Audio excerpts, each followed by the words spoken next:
First, I'd like to apologize for my last video. The fact that you couldn't see the props in most of the video was very annoying. It bothered me a lot. uh, in my defense, this is how I'm filming.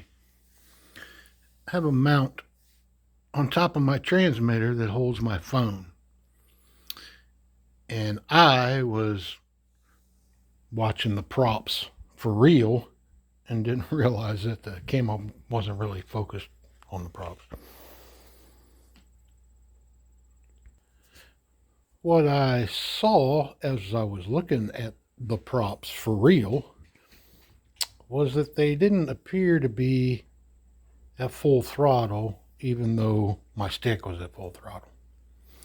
You wouldn't have been able to see it in the video just simply because of the frame rate issue, but it would have still been nice to see the props in the video. The research has shown me 4 problems. One, my bracket can't handle the heat. I'm gonna have to make it out of wood. So that needs to change first thing.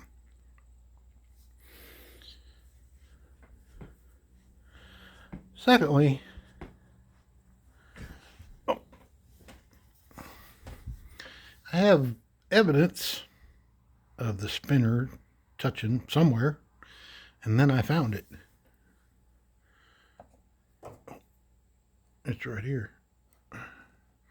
This propeller is actually spinning this direction, but you can see where the interference is, and luckily that's just my hatch. So I can pull that off and sand it, no big deal. That behind that hatch is the gearbox. You could see the gearbox and the centrifugal clutch. Sorry, I was a little close there. Okay, that's 2 problems. The next 2 are pretty major, and they explain a lot of what has been going on.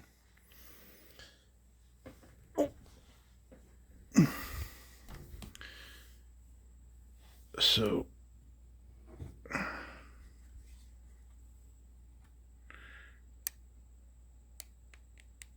right in there is a screw that holds this throttle linkage to the barrel that's inside the carburetor.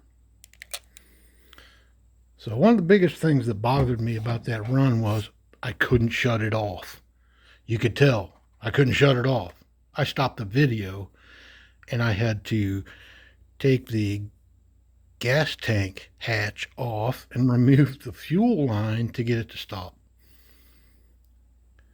Which is good because it tells me it wants to run, but I didn't have any throttle control to shut it off when I did before.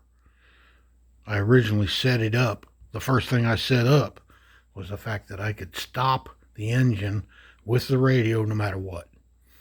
The fact that that had changed led me to this screw. That's the only way that that could have changed. So after some sleeping on it, that's when I finally discovered that. I thought about it and finally came to that conclusion. So I had to add a little maintenance hole, as my buddy John would say,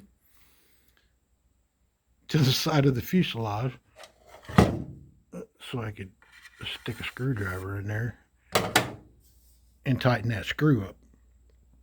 And I was able to tighten it. It wasn't like it was loose, but it wasn't tight. Okay, my next problem and the 4th issue is that my servo arm isn't long enough. When I originally set up the throttle, I couldn't see down in the carburetor. So I manually moved the throttle lever, the barrel linkage back and forth to feel where the stops were at. And then I set up the servo to what I thought were the stops. Well, now I have found out only because I added this hole for priming. Now I can see down in the carburetor, and I could tell that the barrel had moved. When I was fully closed on the throttle, the barrel was not even close to being closed. It was still 20% open, which explains why I was running at such a high RPM and a very uncomfortable RPM at the time. So, between those four problems, that pretty much explains what was going on. So, I need to do a lot of developing and try it again.